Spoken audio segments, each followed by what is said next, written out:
Now, yellow-crowned Amazon parrots are one of the most commonly killed Amazon species due to their excellent talking ability and playful nature. That's right. This type of birds are great at mimicking everyday sounds, like a rooster, a cat, a dog, a totally or even a whistle. Now, let's try a rooster first. Wow! Next is a cat.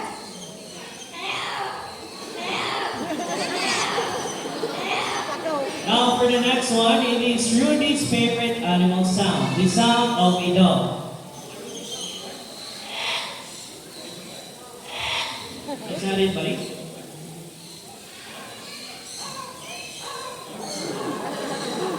Good job, buddy. Now, for the next one is a telephone ringing.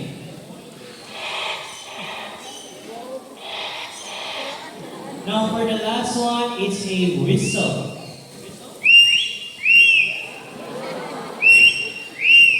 Good job, buddies. Now, Lani and Rudy here loves to sing. Is it true, Miss Jihan?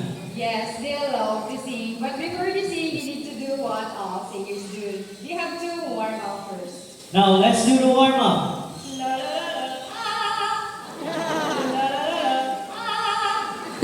Now, for their first song. Whoa, whoa, yeah. I love you more than I can.